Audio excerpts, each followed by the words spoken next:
is Infrastructure Development Districts.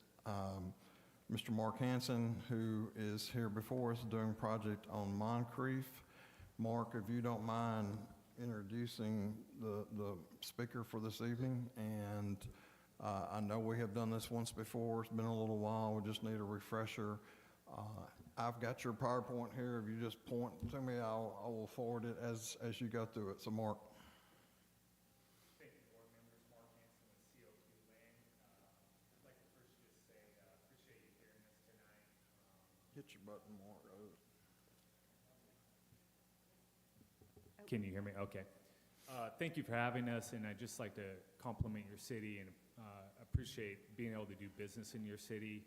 As a developer, it's a tough industry, it's a tough business, and a lot of cities say they're business friendly, but they're not, and we get a lot of rejection slips, and it's been a pleasure working with Tim and Adam, some of the better city managers and attorneys I've worked with, and just appreciate you being business friendly and the opportunity to do business here. We're developing the Copper Valley development on Moncrief just behind us. And then Sarah at MBS, she's a bond underwriter for infrastructure development districts and an expert on these. And she'll give a presentation. I'll just add some brief comments at the end. Sure. If you're ready for me. Yes, Yeah. So my name is Sarah Zaire. I work with MBS Capital Markets. We specialize in land secured finance. It's not part of what we do. It is what we do.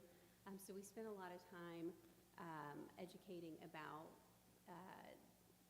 land secured finance in these type of districts. So I'm happy to be here and happy to take you through these pages. If you want to, thank you. So Tennessee's actually had a long history of funding capital improvement projects for new districts. We've had statutes in place, Chapter 32, Chapter 33, and Chapter 84.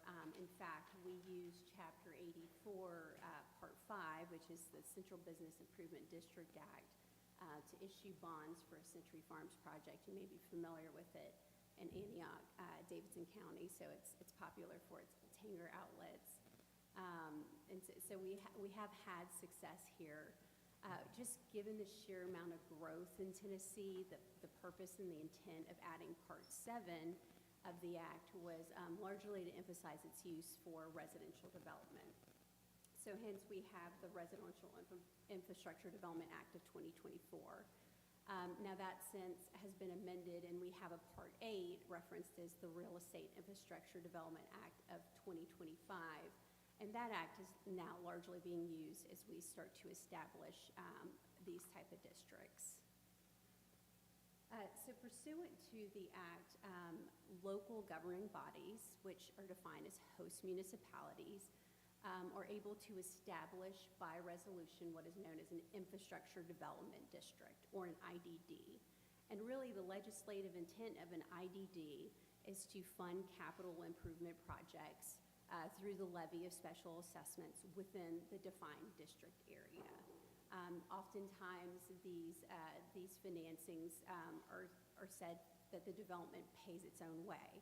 So effectively, those that benefit, the developer and the future homeowners within that district, are the ones that are paying for the public infrastructure within that district. I do want to note that an IDD, a district, is in no way an independent governing body. The host municipality, the city, retains absolute control, and its intent really is not to divorce the special assessments from the property tax bill. You will levy, collect, and administer all of your special assessments just as you do your property taxes. So in no way do you lose control. This is purposely done within the state of Tennessee to keep everything in an orderly fashion. I think it looks like you're on the next page. So what can a host municipality do through the IDD? Pursuant to the act, a host municipality can issue bonds to fund public infrastructure costs, largely to benefit new development and to support the growth and the need for residential development. What are those public infrastructure costs? The eligible costs are limited solely to on-site and off-site public infrastructure. So in no way to fund private infrastructure costs. Apologies. Okay, sorry about that. Oh, there we go. So in no way is this funding private infrastructure costs or private developer costs. These are public eligible improvements. So we're talking largely about horizontal improvements, roadways, stormwater, water, sewer,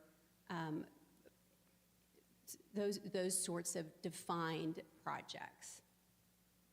These bonds are supported by special assessments that are levied specifically by those lands that benefit from the public improvements. So within the defined district area, they do constitute a governmental lien, which is senior to all liens except for your state and local taxes.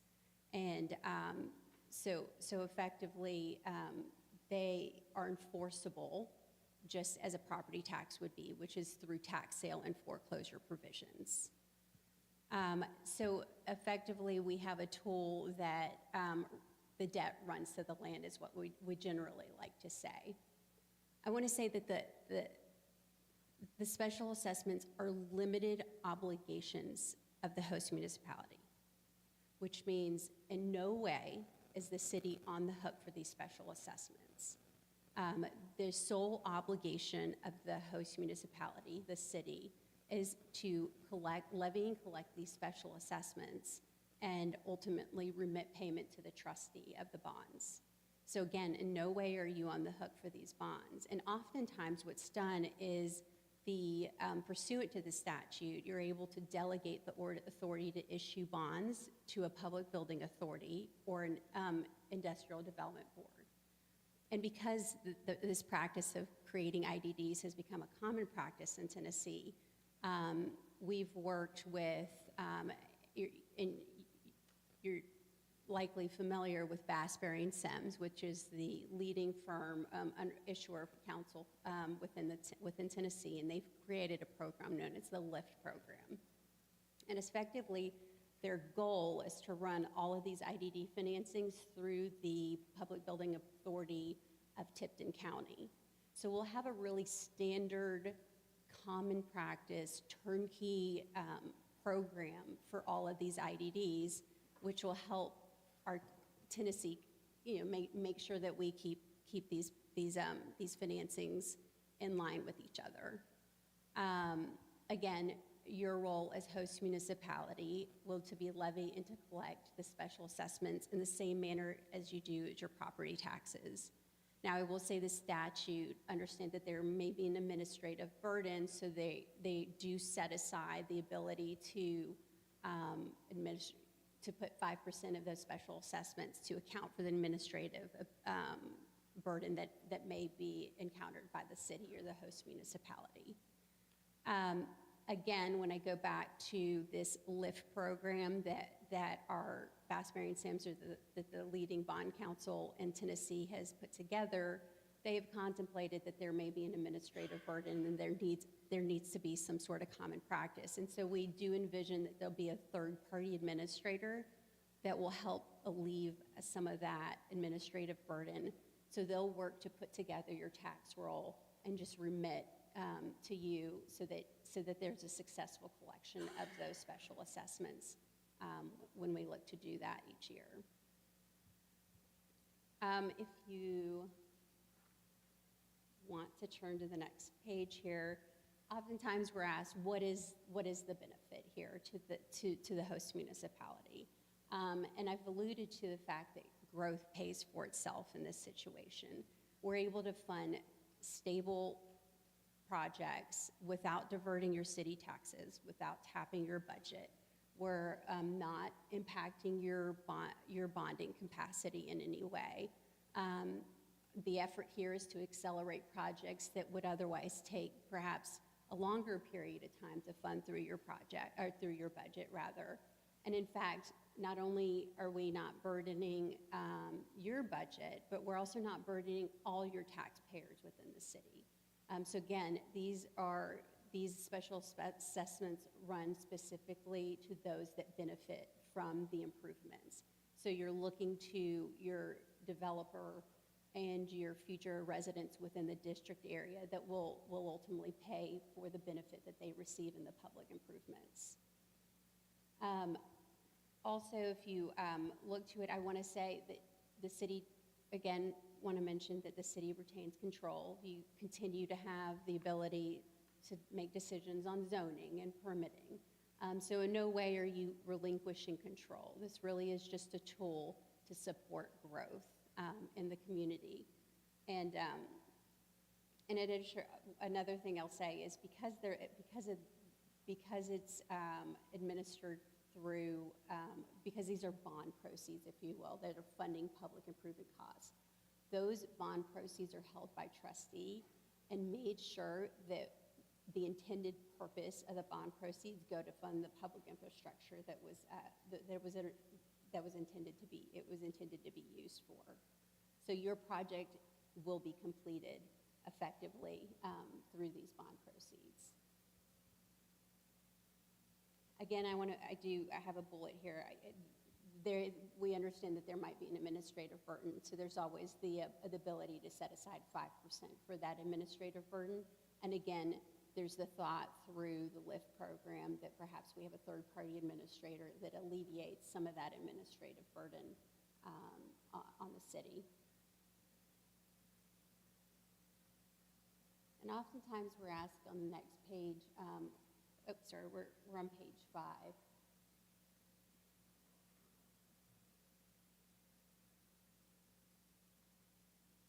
Yep, that works. And oftentimes we're asked, what does this mean for the residents? Well, as we mentioned, we're able to accelerate infrastructure projects that otherwise would have to be funded over time. It often lends itself to a higher quality of aesthetics, as Mark will go through specifically for his project, what that means in terms of added infrastructure and aesthetics for a community that otherwise wouldn't be available through an IDD. Oftentimes, if those projects or those aesthetics are added or amenities are added, that is reflected in the home price, as opposed to perhaps using an IDD tool that allows you to fund it over time. So you do get to realize a lower home price. I will say that as a homeowner, because the debt runs with the land, you only pay for what you use. So if you're in the house for 5 years, then the assessment runs with the land, you're paying for it 5 years. Perhaps you decide to stay much longer and you don't like carrying that assessment. The option to prepay that assessment is also there. So you are by no means carrying this debt burden with you for your life. There are options in order to alleviate that. And one more thing is we often find that because we're able to offer a higher quality community with higher quality infrastructure, added infrastructure, and added aesthetics, that also results in higher property values for these residents. So there is a lot of benefit in that that we're able to see through using this funding mechanism. And at no time do we hide this information from them. This has to, by statute, be fully disclosed to each of the residents that there is assessment on their property to the extent they buy within the district. So the next page, and perhaps, Mark, we pause because before we go into the next steps of what does it take to establish an IDD, perhaps do you want to skip to your pages and say what sort of benefits we can add through the IDD financing specifically to your development, and then we can talk next steps about what does it mean to form an IDD? Yeah, that sounds good. Tim, if you wouldn't mind moving forward. Yes, sir. Thank you. So Sarah said the proposed IDD would be just for the Copper Valley project. And so it'd be a special tax assessment just on the 103 homes within this project and would have no impact on existing residents. I would say personally, I'm an anti-tax guy, but I'm a big fan of IDDs because it is a mechanism with a direct correlation nexus to new growth. And I do think new growth should pay for growth. And we've got an infrastructure problem in Middle Tennessee with all the growth. We should be fortunate for that. But we have to pay for it somehow. And I think that should be on the back of new growth and not existing ratepayers. And without an IDD, that new growth is paid for via property taxes or sales tax revenue. And that's on the back of existing ratepayers, and I don't think that's appropriate or the right nexus. And so for that reason, even though I'm an anti-tax guy, I'm a big IDD guy.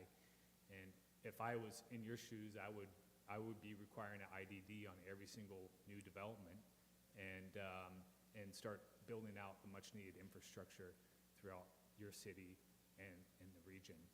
So what we're proposing are 3 improvements with the Infrastructure Development District. And I'll get into detail on these in subsequent slides, but I'd like to just point out when we did our traffic study and went through the Planning Commission hearings that the traffic study concluded this project would have no level service impacts, no safety impacts, and so we're not required to do any of these improvements. COQ land, we like to go above and beyond and be a net benefit to a community. I want that reputation. I want to do more projects in your city, and so it means a lot to me to go above and beyond. And so if you want to hit the next slide. The first improvement would be one of the bigger level service improvements Kimley Horn identified in the traffic study. And we've all been stuck at the stoplight out here during peak hour, and it can get pretty jammed up. And so right now it's at level service E during peak hour.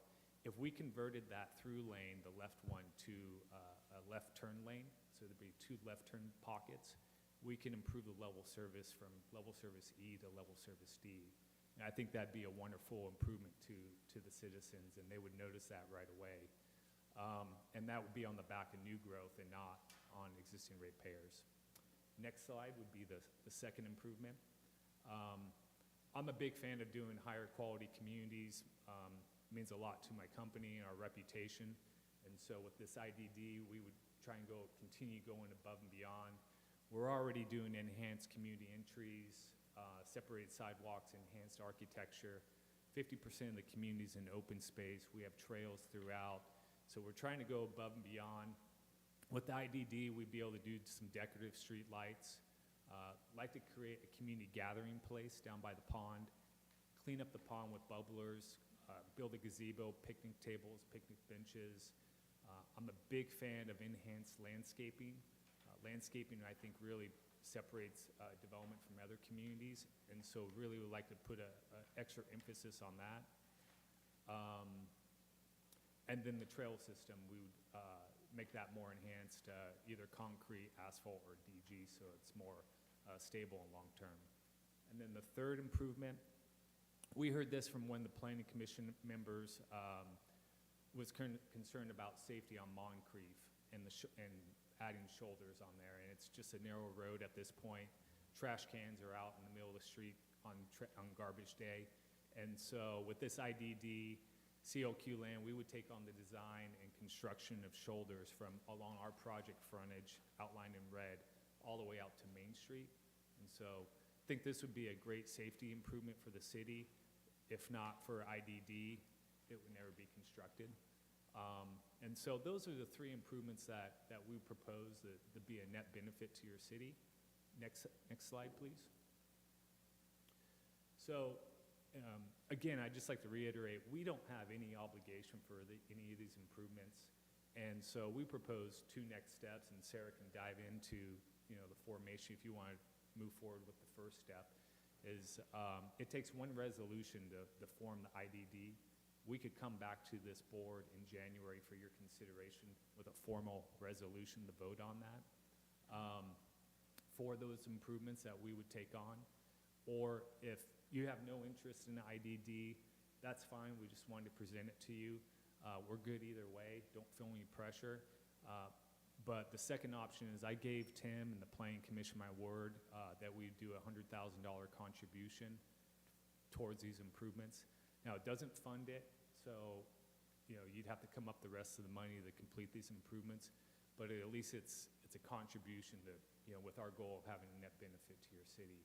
So those are our proposed two next steps, and we just defer to you on which ones you'd want to do. And then I'll kick it back to Sarah, and she could talk about if you want to move forward with option one, what that would consist of.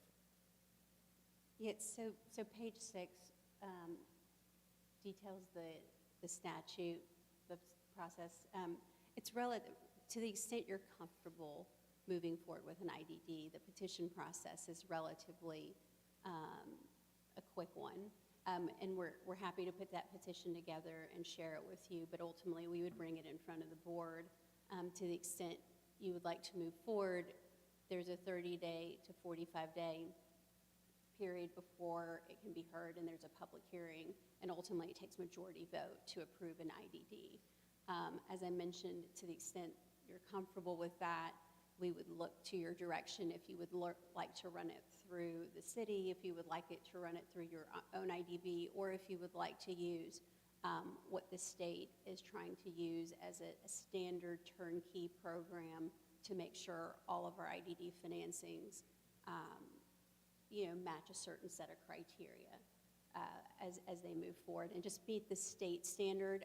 Now, of course, on an underwriting standard, the investor standard is probably just as conservative as the state standard. So there's various checks and balances to making sure that each of these IDDs and their financings are successful.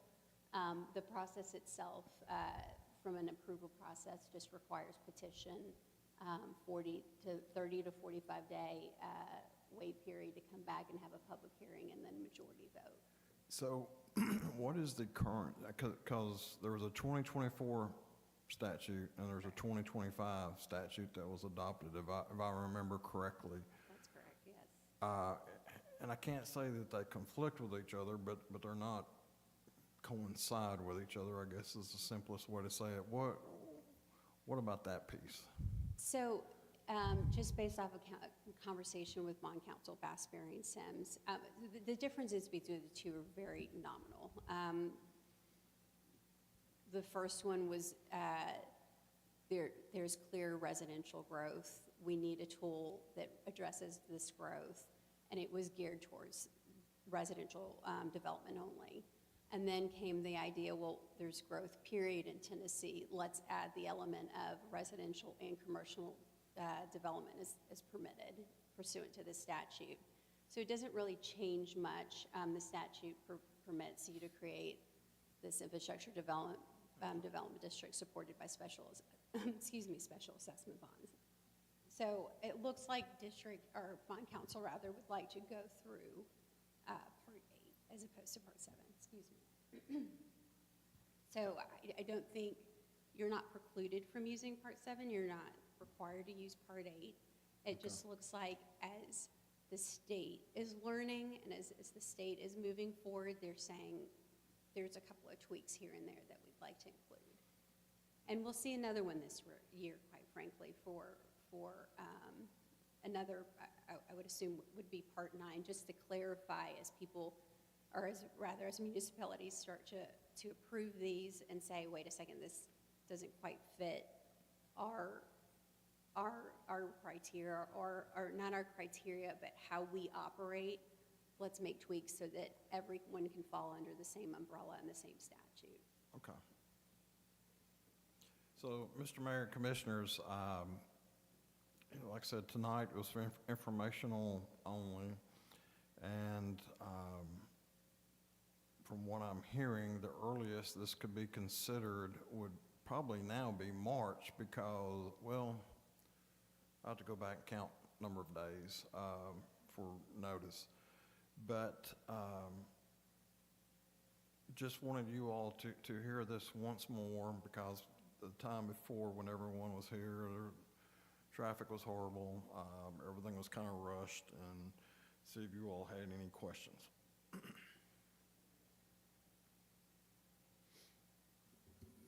I have just a couple of quick questions. Thank you for all of that, first of all.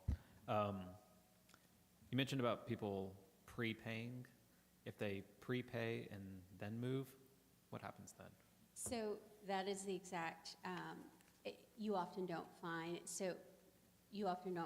residents prepaying, Okay. because you're right. if I live here for 5 years and I've paid off, the full debt, I've prematurely paid more debt than I needed to.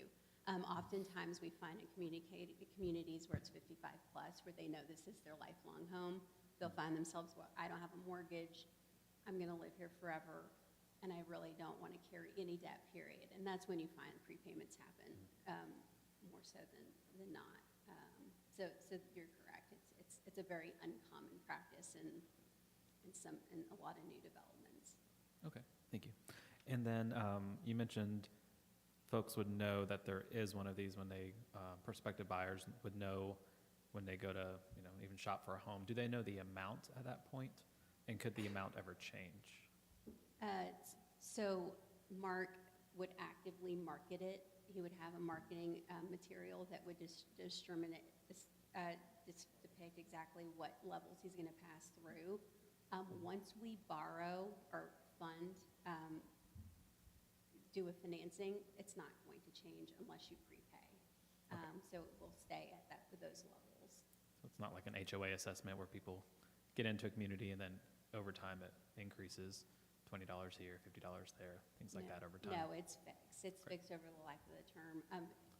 Assuming a fixed lien structure, yes, it's fixed over, which is it's what's intended to be done.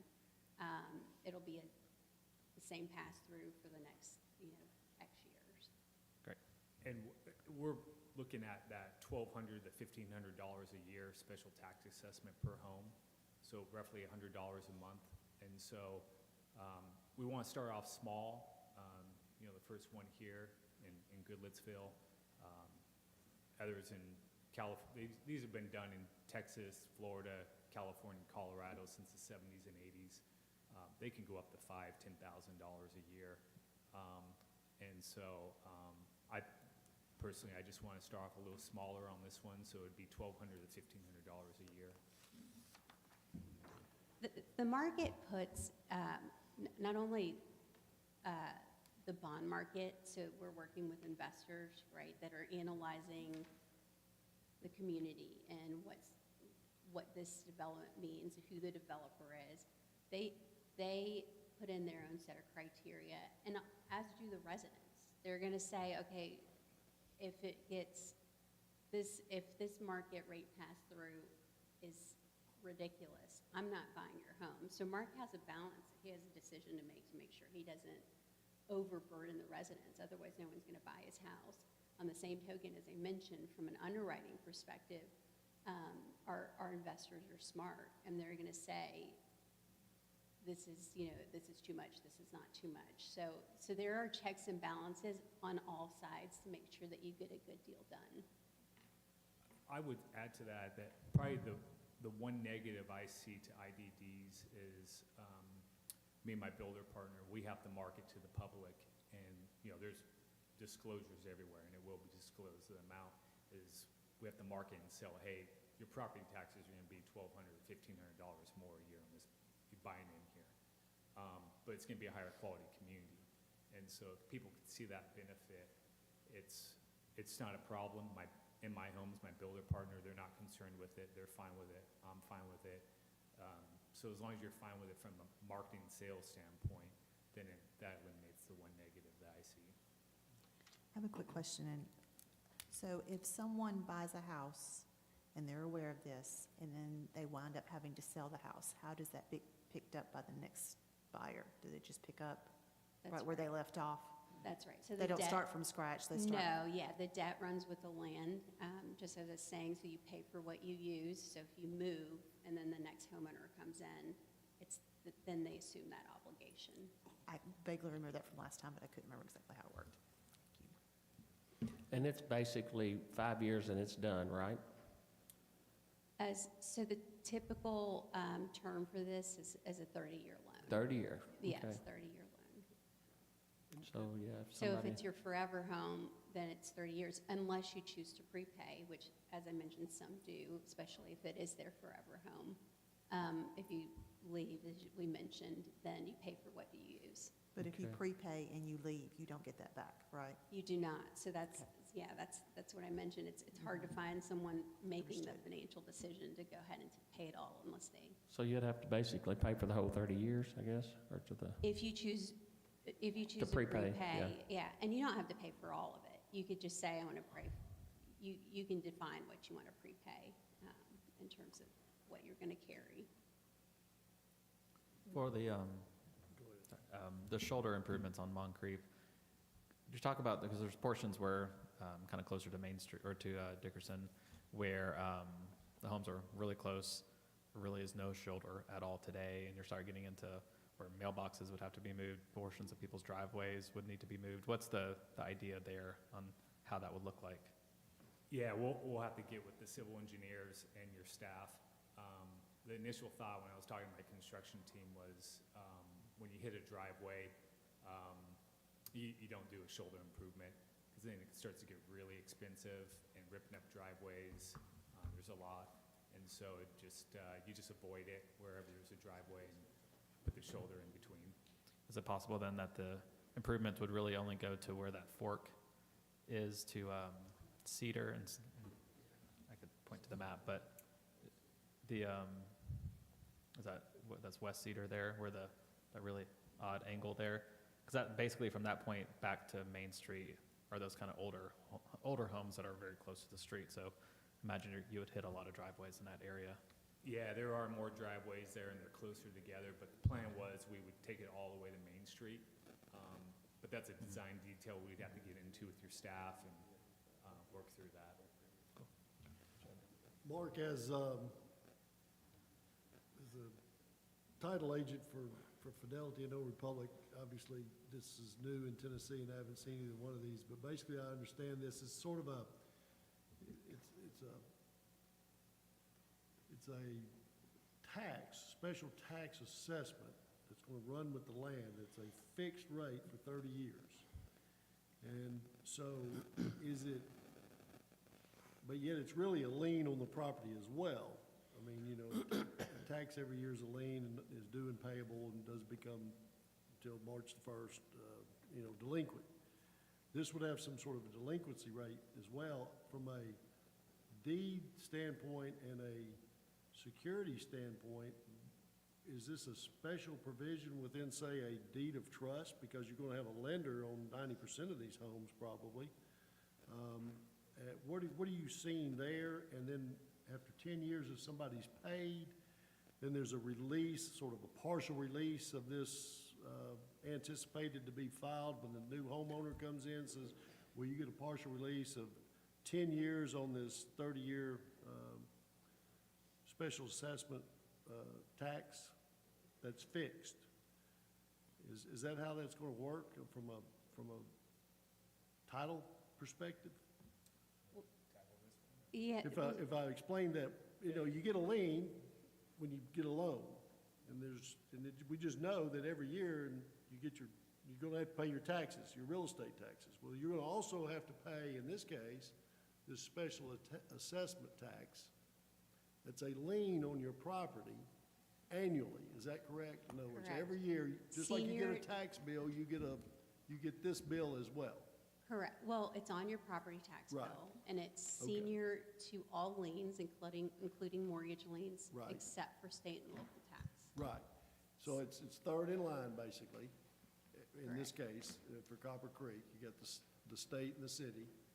And then, but my point of that is say after 15 years you sell your house, there's only 15 years left on that 30-year assessment, correct? Correct. So you'll continue to get, if he's going to pass Right. through $1,200, the next homeowner will see that $1,200. Each year as well? Each year until Okay. final term. All right, I see. And then probably title companies would probably require some sort of partial release of 15 years in my example that I gave. So the title company, the mortgage companies most are familiar with the fact that this is senior lien in position to their lien. And oftentimes it entices them if there is non-payment of your property tax or your special assessment tax for them to step in if the property isn't underwater. Just to as they make do sure- for your property taxes. If you don't pay them, they'll pay them, and your That's homeowner's right. insurance, and then they put it on your bill. Correct, they're gonna try to protect their asset. Sure. If we're in Okay. an environment where the house isn't underwater, or we're not going through some sort of economic downturn, they have every incentive to make sure that they keep the lien current. I understand. Okay, I understand, thank you. And the homeowner will just receive their normal property tax bill, and this will be a new line item on the property tax bill, special tax assessment. And so it'll just be blended in their property tax bill. Most do impounds, and so it just comes out of their monthly mortgage payment. That's exactly it. They're not writing a separate check. It's on your property tax bill. It'll be folded in to your mortgage and your escrow. So most folks, as they get comfortable with the fact that there'll be this special assessment because it is fully disclosed, they understand that that'll just be an added line item to their property tax bill. All right, Mr. Mayor, if it's okay, between now and the next meeting, I will gauge each board member's interest in moving forward or not forward with this, and see where we need to go. Okay, yeah, that sounds good. And I just got one more question before we're finished. I'm the person, if I was gonna live there for 30 years, I'm gonna pay it up front. I'm that guy.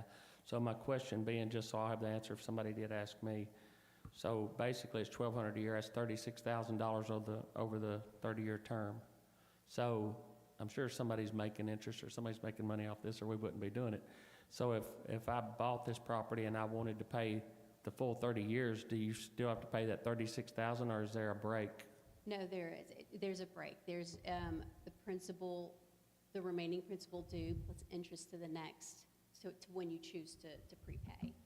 So you're not paying the full 36 So years you would, interest. yeah, so if Yeah, you you're- paid 30 years in advance, you'd get a pretty good break possibly. That's right. You get interest until when you decide to call those bonds, or rather, And it would be done. and it would be done. And then if they sold the house, that would, the next, Yeah. And then the next person would not No have more to pay liens. it. would thank you Yeah. for prepaying it all. Do you have any idea what that amount is? You probably don't know. For, The discounted rate? it would vary for Yeah. every community, but I'm happy to run those numbers if you ever wanted to give it. Yeah, an just if, example. I mean, because I'm sure if we went far enough with this, you would have to figure out what y'all's term is going to be for 30 years. At that point, I'd like to know just out of curiosity. Sure, absolutely. Other than that, commissioners, any more questions? Hearing none, all right. Thank you for your time, and we will get started on our next line of business here, Mr. Ellis. Thank you guys so much.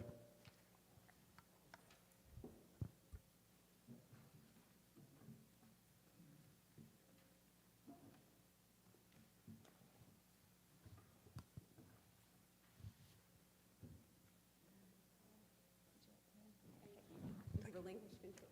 Thank you.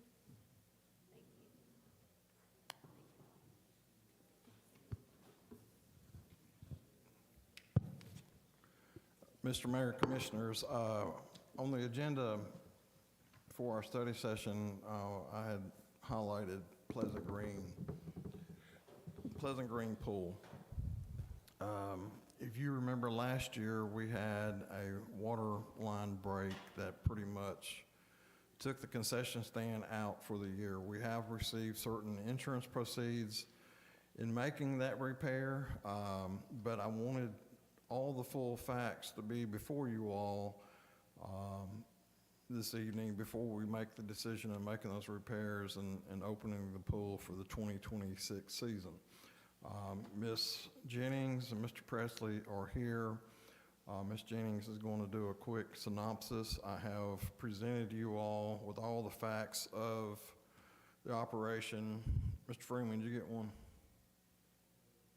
I'll bring you one in just a second. But at the end of the day, two things was happening. One is the net loss that we are seeing currently year after year, the short period of time that the pool is open, and the needed repair. So Sarah, if you'll, So the numbers that you have before you, they're going to show expenses from the past several years, and you'll see trends within those. You'll see the big gap between 2019 and 2023 when we were unable to open in those several years. So these are just different trends within what we're seeing as far as bringing in revenue and what our expenses are. And our expenses have continued to grow just as we continue to try to pay our lifeguards a higher rate. That's something that has definitely hurt our expenses. But that's how we were able to reopen, was paying lifeguards at a higher rate. You'll see our revenue did have, in 2024 and 2025, it was slightly higher over previous years.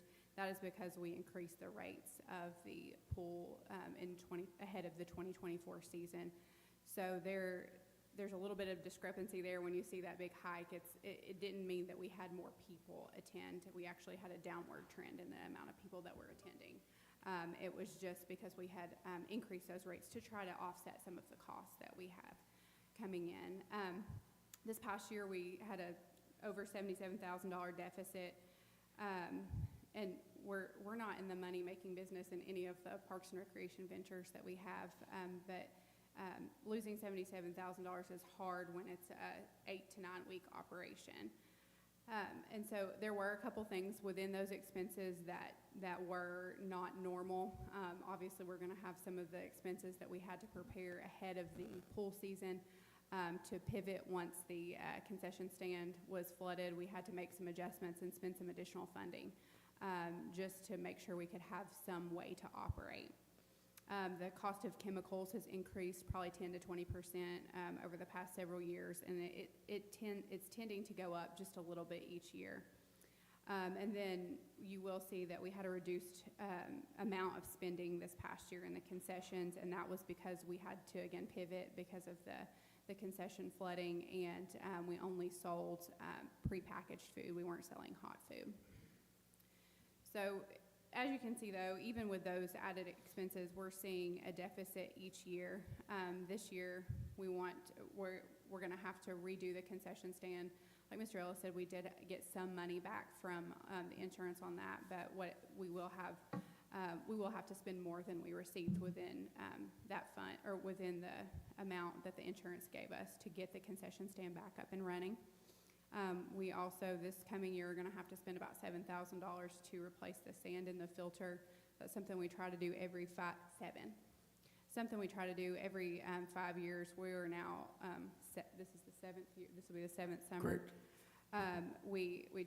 We thought last season we could get through it, and we did well, but towards the end of the season you see cloudiness in the pool, and it continues to get worse. We will face those ahead of the season as we try to open the pool, and the chemical costs will probably outweigh what it would cost for us to replace the sand in the filter. And then our guard stands, towards the end of the summer, we had noticed that the bases of them were rotting, so we're going to have to replace those.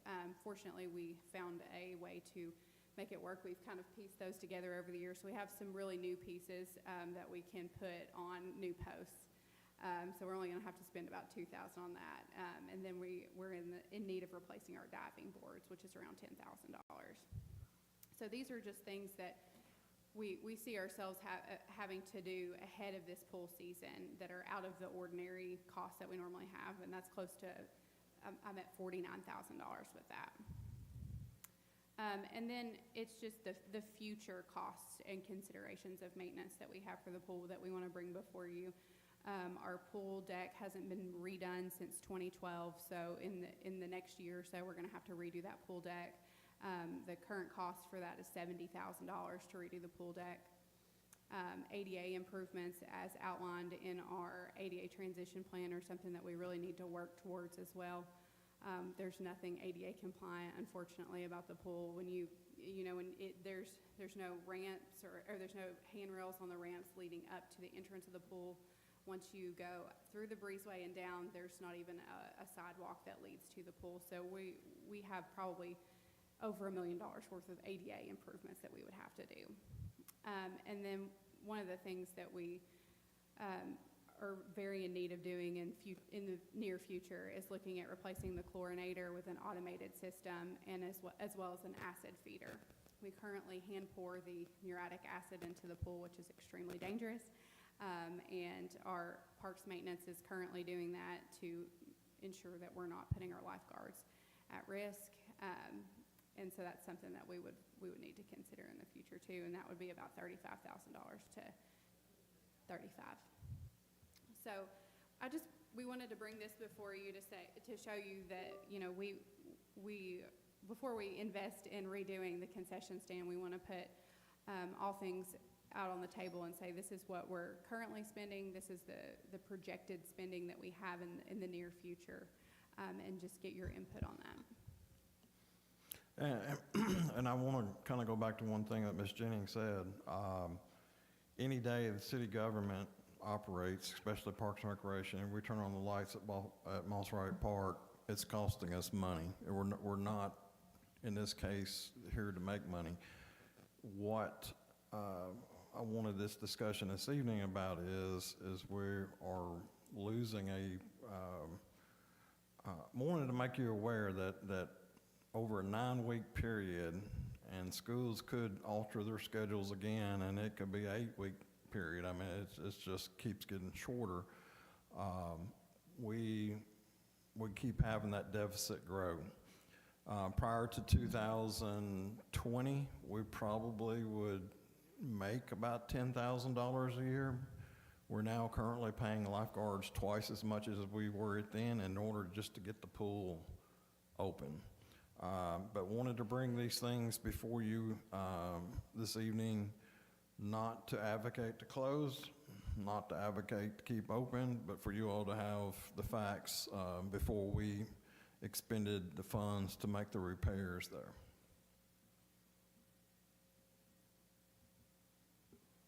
Sarah, the 49K you talked about, is that also including our part of the repairs on the concession stand? Yes.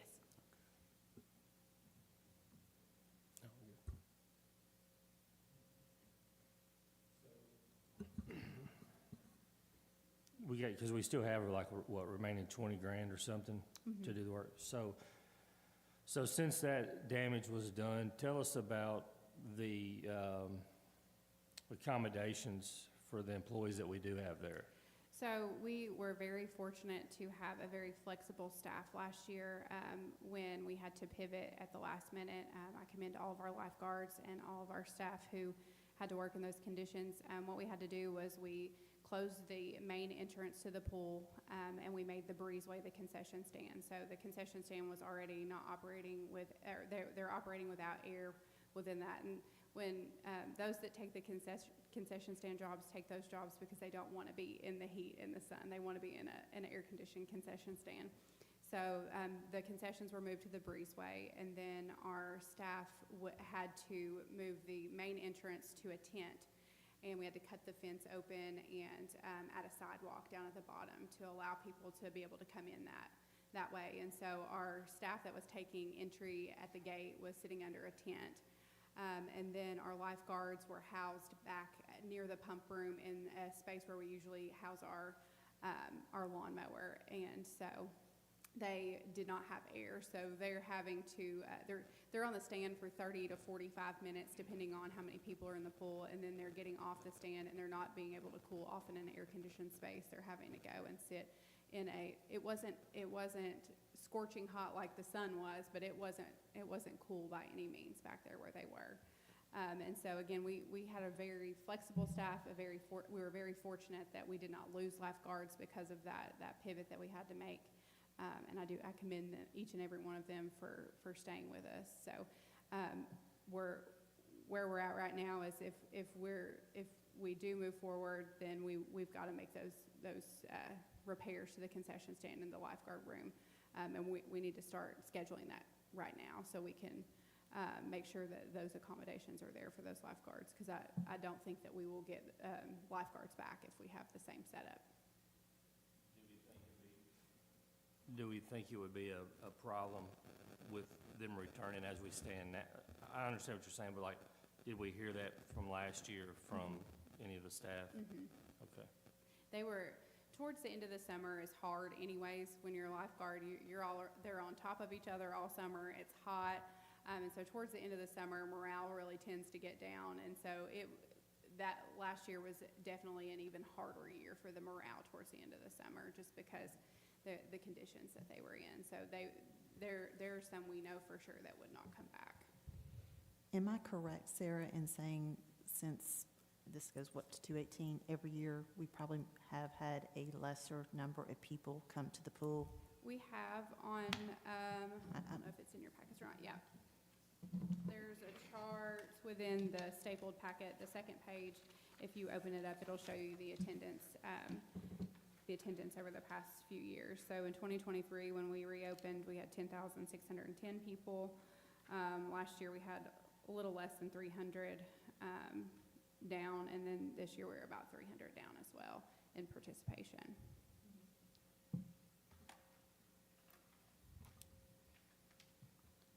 And I know questions are going to come up probably as we're doing this, is there anything, and I'm not advocating this yet, I'm just taking each side. Is there anything we can do to advertise the pool, to try to get numbers up? I'm sure you have in the past. I just didn't know if we've been doing that. So this past summer, we paid over $300 just in Facebook ads, and the statistics on Facebook show us that over 100,000 people were reached through that post, and it says we had 2,000 link clicks from that, so people are clicking on our link. We ran that ad all summer long just to keep it at the forefront of people's social medias. We did some email marketing too through our normal channels. But we found that that age group that we're trying to target that we think would attend the pool was going to be on social media. So that's why we made that extra effort and spent that extra money on ads, and we didn't see a return. And am I correct, in past years, I think maybe before COVID, we did have a lot of like daycares and youth groups come that we no longer have? We did. We used to have a larger number of daycares attending than we have now. There were different school camps that came. They either found different spots or they no longer attend pools anymore. It's really hard. We have some strict regulations on the camps that come. We want to make sure that they have 2 adults, for every 10 kids, I think. So we're very strict on our regulations because we're not a babysitting service, and we want it to be clear up front. And so we don't know if we've lost people through COVID to going to somewhere where they can just let them run and be free. But we have seen a decrease in the amount of child cares that come. Splash pads, it's easier, especially for the younger children, it's easier to take a group of children to a splash pad. They're fenced in And do we track the splash pad? Do we track the number of people in any way that come to that? We don't track it. Since we do not man it, we don't really have a mechanism in which to track it.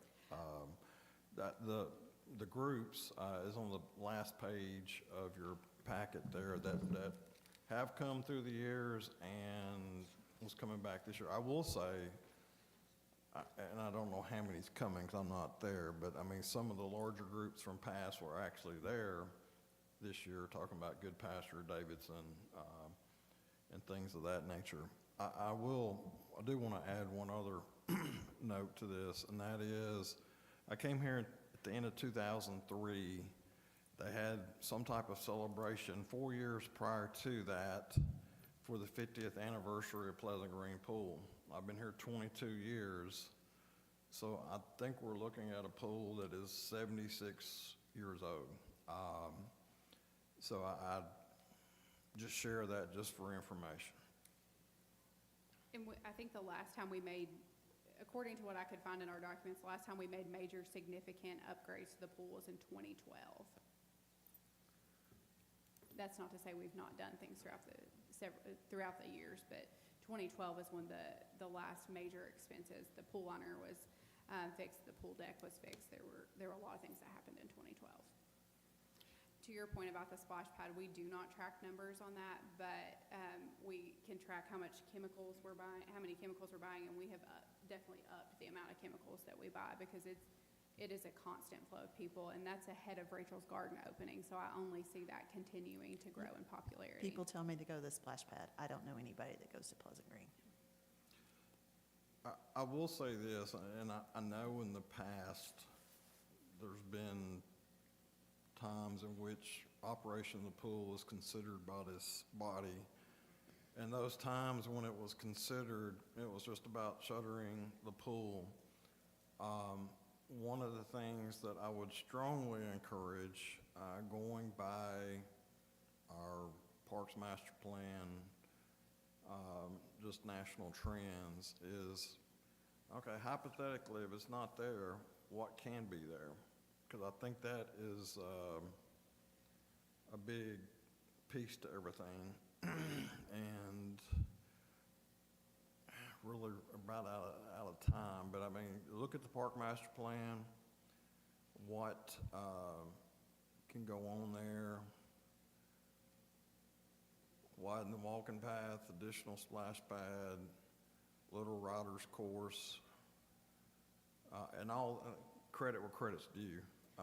Ms. Jennings is the one that did this, not me by far. I just have the luxury of having it on my computer. Playground, pickleball courts, pump track, which I'm still having to learn what a Is pump. that like a bike? It's for bicycles, and it's growing in popularity. We were actually talking to Sean earlier. Him and his family went to one in Knoxville. And Could you do something like that with a skate park in conjunction? That is a 22-acre park, and we have a lot of room for possibility at Pleasant Green. That's why we wanted to put some of these options before you, it's not, if there were a decision to ever be closed, we want to make sure that you all know that there are things out there that we have within reach, that are shown within our master plan that would be feasible and used year-round. And something like that is, I want to say it's similar to the splash pad, but it's the thought that it's not like having to be manned. Like we're not having to hire people to man that. Correct. Like we do for lifeguards, correct? Yes.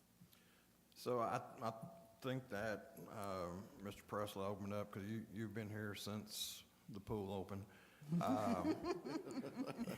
No, all joking aside, Jack has seen a lot of transition in the use and upgrades and downgrades and things. Do you have anything you want to add? The only thing I will add, and I like pools, I like splash pads, but looking at how the splash pad runs towards a pool, the hours that we spend over there to get it open, the upgrades that we really need for our staff. Our pool is way behind everybody else's pools as far as how we put chemicals in. I take it upon myself to put the chemicals in because I don't want any harm to come to anybody else. And the way we're doing it is it's not good. We're always going to have problems. We're not, of course, like Sarah said, we're not here to make money off of it. But in long terms, it is over 70 years old. So, you're constantly, it may come to a point that something breaks and we don't even could open it for a week or two because of repairs. Just, looking at the future of the pool, if we're going to keep it, there is going to have to be some major upgrades to it. Right now, as a maintenance standpoint, it is hard on our guys. It is a nightmare. When we look at the splash pad, it's easy. It's self-automated. We go over there, we problem solve if something goes wrong. At the pool, like I said, you've got a lot of teenagers that's running. You definitely don't want them dealing with the chemicals, pool chemicals, and everything else. I think it's just a liability issue. If we are going to move forward, then I would ask, please listen to what the updates that we need to do and move forward with that. Can we get a copy of that, the options? I don't think I have yet, so I If would, they want a copy, I can email it to. I Okay, would- I'm sorry, I could not hear. that's okay, my voice gets low. Well, I'm just gonna say, I understand the nostalgia. I'm from here, third generation here. I went there as a little kid. I took my children there, but I don't go there.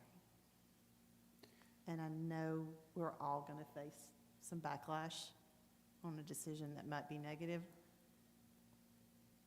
but that's what we're here for. And a lot of people, we were at Madison Pool, one of the ladies that worked there and stuff, we were talking about the pool and just the updates and everything, and, you know, of course, they get our money and they want us to stay open, but it's a legacy. They know that the number has dropped down, but Pleasant Green's been here so long, Knights of Columbus owned it at one time, so, you know, it's been here for a long time. A lot of the people that come and fight to have the pool open don't even use the pool. That's my So point. it's, you know, we've seen that. We've had discussions of closing the pool down a couple of times. And, you know, and some people come in and they have all their kids in swimsuits, you know, advocating, don't close it down. But we never see those numbers. So, I just think we have more potential and we should look at and really consider. we do, and I agree that we can put more things that are used all year long, even pump tracks, the kids' tracks, pickleball courts, whatever it can be. The concession stand could be turned into many different things. It could be, you know, meeting rooms, plus it already has its restrooms there too, so. Yeah, I don't want the, not trying to say nostalgia is not important, but I don't want that to hold us back. I would just add, I know we're at times, I don't quite have all the moments to go into the mini points, but I think there's a lot more discussion that needs to be had. What is kind of the timeline of when, like, real decisions would need to be made on this? Well, I mean, in regards to the concession stand, we will need to have a decision made almost very, very quickly. I would say we probably could hold out until the board meeting in February. But something has got to be decided then. It is funded through June 30th. I would never recommend closing it on June 30th. I would probably, you know, ever how it went. But it's funded, but it's still got this other work that's got to be done leading up to it. So that's where it is. I mean, if this board would like to, I can bring it back to you in February and see what decision you'd like to make and go from there. Does the funds for the concession stand, would that need to happen this year, or is it possible where we could? It's got to happen this year. Like, the funds have to be utilized this year? Or is it, I guess I'm asking, is it possible that we could maybe come up with another creative solution for the concession stand this year? And then in terms of actually renovating anything, if that discussion, either way it goes, could that be something for next year before we make a quick decision based on construction I'm going of to the defer concession stand? to the, I think it would be really hard. We made the best decision we could make for the lifeguards and the concessions this past year. Currently, there's nothing on the walls in the concession stand. Mhm. So it is, there's no flooring in there, so we couldn't even partially utilize it. We would have to completely fix that, because that's also where the back side of the concessions is where the lifeguard room is as well. So that room, we would have to spend some sort of funds and do something with that room. Like, could we bring in a bunch of food trucks or something and try to makeshift air condition a portion of it just to get by this summer? Is that enough? I'm just trying to think creatively, just so we're not rushing a decision in the next so month. the one thing that we would have to do too on the concession stand where the unit wasn't ran all year, you know, we have had, it is an older unit. So if things don't run for a while and you start it up, things break. So, Yeah. you know, that may be another hidden cost that we have to replace the unit because it's set for all year without being ran. I'm just throwing worst case Yeah, scenario no, out there. that's fair. our goal is to provide this board with the information. If we did not have these costs that we were going to have to incur, we probably wouldn't be having this discussion. It would be a fiscal year 27 discussion of whether or not we're just going to budget it or not. But it is a timeline in which do we expand or do we not type thing. And we are here to do whatever this board chooses and make it go. Just somebody else want to say something? Sorry, Mr. No, Walker, just you're to done. kind of clarify, I'm hearing that we probably need to make a decision about the future of Pleasant Green Pool in February. Is that kind of what the timeline is telling us? Well, Or else it's going to be a repeat of was this hoping- past summer? Yes, sir, we've got to make, this board needs to make a decision. If there's no decision made, we will take the steps to operate it from now until June 30th, unless you fund it going beyond into next fiscal year. But just because of the costs we're going to have to incur, we felt like this conversation needed to occur.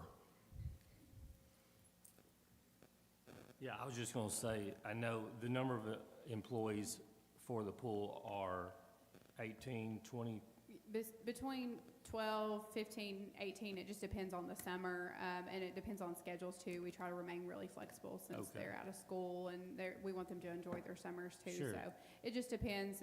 We usually have to hit 15 and then we try to go from Okay. there.